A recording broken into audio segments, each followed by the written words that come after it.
Hello friends, welcome back to analysing stock market. तो आज हम बात करने वाले हैं इंडसइंड बैंक के बारे में और उसका स्टॉक एनालिसिस करने वाले हैं 9 नवंबर 2021 के लिए। तो चलिए अब हम जाते हैं सीधा हमारे चार्ट पे। तो यहाँ पे ये चार्ट मैंने ओपन कर लिया है। ये चार्ट मैंने अपने जीरोधा के अकाउंट से ओपन किया। अगर आपके पास अभी तक अपना डीमैट अकाउंट नहीं है तो नीचे लिंक मैंने डिस्क्रिप्शन में जीरोधा की और अपस्टॉक्स की दे दी है। अगर आप चाहे तो हमारे लिंक के थ्रू जो है अपस्टॉक्स में अपना डीमैट अकाउंट जो है वो बिल्कुल ही फ्री में ओपन कर पाओगे और वहां से जो अपनी ट्रेडिंग जर्नी जो है वो स्टार्ट कर पाओगे। तो चलिए अब हम बात करते हैं सबसे पहले इंडसइंड बैंक में आज के दिन क्या हुआ। तो यहाँ पे जैसे कि आप देख सकते हैं इंडसइंड बैंक में आज के दिन 10.76% का यहाँ पे हमें नेगेटिव क्लोजिंग देखने मिला है और यहाँ पे क्लोजिंग जो हुई है वो हुई है 1061.15 पे। तो क्या आने वाले दिनों में ऐसा ही जो डाउन साइड रहने वाला है या फिर कोई अपसाइड मूवमेंट आने वाली है उस बारे में हम बात करेंगे। साथ ही साथ यहाँ पे जो कल के लिए आपका क्या सपोर्ट जोन और ऐसे जोन जो स्टॉक में बनने वाला जरूर जो आपको यहाँ पे मार्क करके बताएंगे और उसको किस तरह से जो आपको अपने ट्रेडिंग के टाइम पे यूज करना जरूर यहाँ पे समझाएंगे। बाकी आज के क्लोजिंग के बेसिस पे हमें क्या लग रहा है कल स्टॉक में क्या होने वाला जरूर यहाँ पे आपको जो हमारा एक ओपिनियन देंगे और साथ ही साथ आने वाले दिनों का जो आपको एक छोटा सा हिंट भी यहाँ पे दे देंगे। तो चलिए अब हम जाते हैं सीधा हमारे वनडे के चार्ट पे।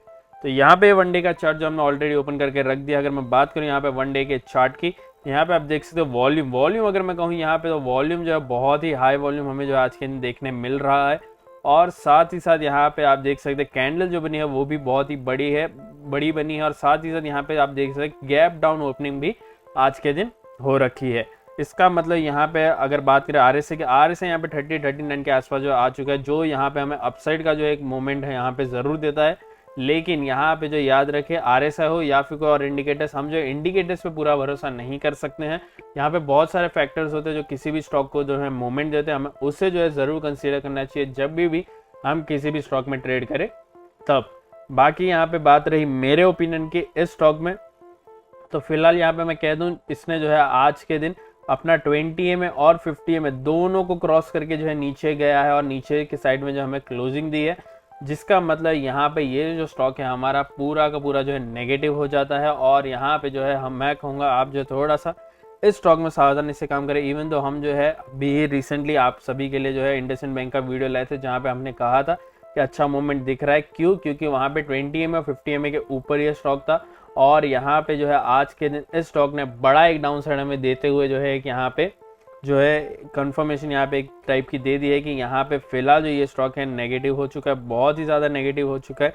लेकिन यहाँ पे साथ ही साथ हमारा जो बैंक निफ्टी इवन जो वो भी थोड़ा सा यहाँ पे आज के दिन जो है थोड़ा सा नेगेटिव था। इसकी वजह से यहाँ पे बैंकिंग के जो सेक्टर्स है वो यहाँ पे आज के दिन जो थोड़े से नेगेटिव रहे हैं। लेकिन यहाँ पे ये स्टॉक है जो ज़्यादा नेगेटिव रहा है और साथ ही साथ 20 EMA 50 EMA को क्रॉस करते हुए पूरा का पूरा यहाँ पे जो है आने वाले दिनों के लिए स्टॉक को जो नेगेटिव कर देता है। बाकी कल के लिए हम देखेंगे हमारे 1 आवर के चार्ट में क्या सपोर्ट जोन और रेजिस्टेंस जोन बनता है और वहाँ पे हमारा ओपिनियन देंगे कल के लिए।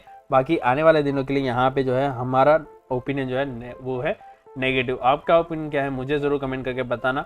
बाकी अगर आपने जो हमारे चैनल को अभी तक सब्सक्राइब करके नहीं रखा है तो मैं कहूँगा अभी के अभी जो हमारे चैनल को सब्सक्राइब कर ले, साथ ही साथ जो है बेल आइकन को भी दबा दे, क्योंकि हम जो है आप सभी के लिए एवरी डे 4 वीडियोस मतलब 4 स्टॉक्स से एनालाइज करके लाते हैं। और यहाँ पे जो है नेक्स्ट डे और आने वाले दिनों में जो है यहाँ पे आपको क्या देखने मिलने वाला पूरा का पूरा जो हम चार्ट के बेसिस पे आपको समझाने की यहाँ पे कोशिश करते हैं, जहाँ पे आप जो है कभी भी किसी भी स्टॉक में जब देखोगे उसका चार्ट तो यहाँ पे आपको समझ में आएगा कि किस तरह से जो आपको वहाँ पे मोमेंट दे रहा है। तो चलिए इंपॉर्टेंट चीज़ जो किसी भी स्टॉक में होती है उसका सपोर्ट जोन और रेजिस्टेंस जोन की बात करते हैं हमारे 1 आवर के चार्ट में।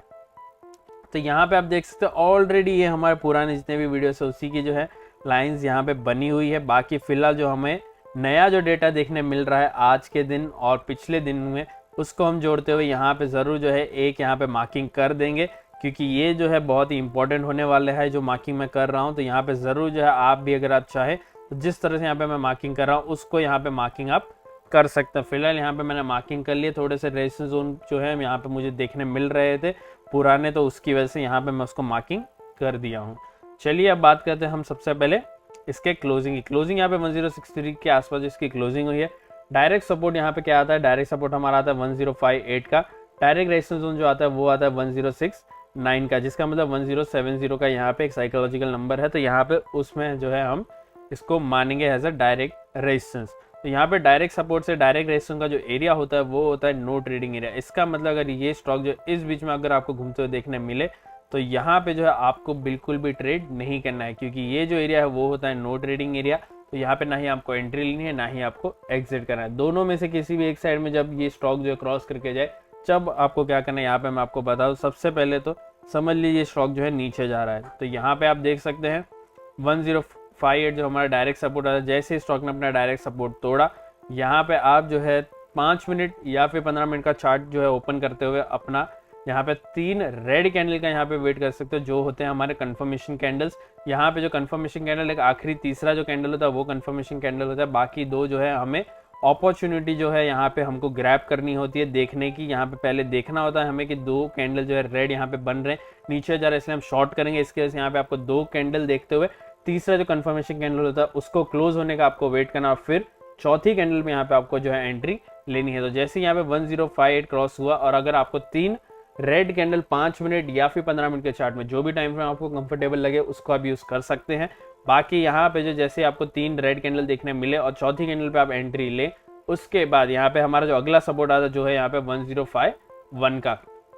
अगर हम बात करें 1051 से 1058 का, ये जो है यहाँ पे छोटा सा बहुत ही कम जो है टारगेट है। आप देख सकते हैं, अगर आपको लग रहा है ये टारगेट जो बहुत ही कम है, मतलब यहाँ पे 1051 आपको जो एग्जैक्ट टारगेट नहीं लगाना, आपको जो है हमेशा एक डिफरेंस रखना है। डिफरेंस यहाँ पे अगर मैं बात करूँ तो यहाँ पे 4 पॉइंट का आप जो डिफरेंस रखें, 4 पॉइंट मतलब 1055 का जो है आपको यहाँ पे अपना टारगेट लगाना है। लेकिन यहाँ पे मैं कहूँ तो 105 जैसे क्रॉस होगा तो यहाँ पे जो है 10 जो 3 पॉइंट का ही डिफरेंस है वो तो 5 मिनट या फिर 15 मिनट का चार्ट का जो हमारा जो कंफर्मेशन कैंडल है वही खा जाएगा।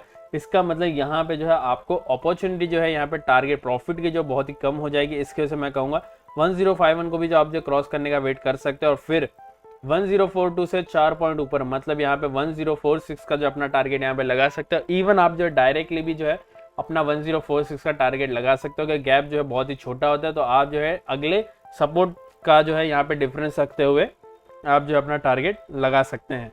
बाकी यहाँ पे डिफरेंस जो क्यों रखना है वो मैं थोड़े टाइम में बता दूंगा, लेकिन बात करते हैं हम अपसाइड की। अपसाइड यहाँ पे सबसे पहले तो बात करेंगे डायरेक्ट रेजिस्टेंस जोन की, जो है हमारा 1070। यहाँ पे जैसे स्टॉक ने 1070 का जो है हमारा डायरेक्ट रेजिस्टेंस जोन क्रॉस किया, 5 मिनट या फिर 15 मिनट के चार्ट में अपसाइड जा रहा है, इसलिए हम देखेंगे ग्रीन कैंडल।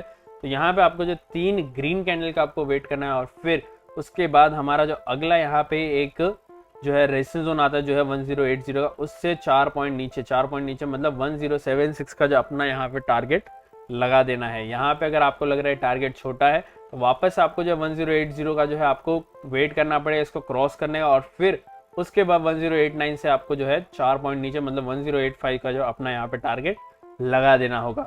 लेकिन याद रखें हमेशा कंफर्मेशन कैंडल जब भी सपोर्ट जोन हो या फिर रेजिस्टेंस जोन हो, दूसरा सपोर्ट जोन हो, तो भी आपको कंफर्मेशन कैंडल्स को देखते हुए जो है अपना यहाँ पे टारगेट सेट करना है। हमेशा ये चीज़ जो है याद रखें, क्योंकि यहाँ पे जो बहुत सारे ट्रेडर जो है उस चीज़ को नज़रअंदाज कर देते हैं और फिर डायरेक्टली अगले रेजिस्टेंस का जो है यहाँ पे डिफरेंस रखते हुए अपना टारगेट बनाते हैं, जो बहुत ही यहाँ पे मुश्किल होता है अचीव होने में। इसके वजह से यहाँ पे मैं हमेशा कहता हूँ जब भी अगला रेजिस्टेंस जोन हो या फिर सपोर्ट जोन हो, उसको जो क्रॉस करते हो कंफर्मेशन कैंडल को भी आपको देखना चाहिए। बाकी यहाँ पे बात रही डिफरेंस की, डिफरेंस यहाँ पे क्यों रखना है। डिफरेंस यहाँ पे मैं बता दूँ क्या होता है, बहुत सारे ट्रेडर्स जो है अपना यहाँ पे ऑलरेडी बाइंग ऑर्डर हो या फिर सेलिंग ऑर्डर हो, वो पहले से ही जो है अपने ऑर्डर बुक में प्लेस करके रखते हैं, और वो क्या कहते हैं उनका ऑर्डर जो है वो तुरंत ही एग्जीक्यूट हो जाए।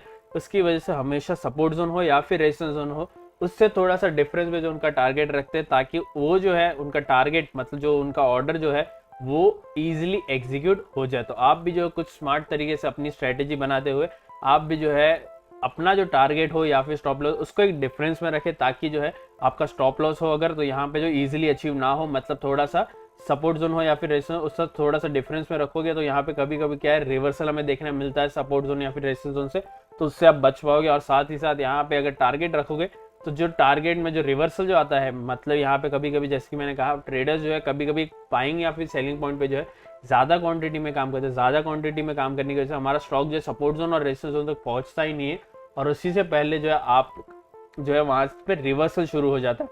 तो रिवर्सल की वजह से जो वहाँ पे आपका प्रॉफिट जो हो रहा था वो कम होते रहता है। इसकी वजह से आप जो डिफरेंस में रखोगे तो रिवर्सल आने से पहले जो आप अपना टारगेट जो है अचीव कर लोगे। इसकी वजह से यहाँ पे मैं कह रहा हूँ आप जो डिफरेंस के साथ जरूर रखें। बाकी बात नहीं, यहाँ पे डिफरेंस जो आपको किस तरह से डिसाइड, डिफरेंस यहाँ पे किस तरह से डिसाइड मैं आपको बता दूँ।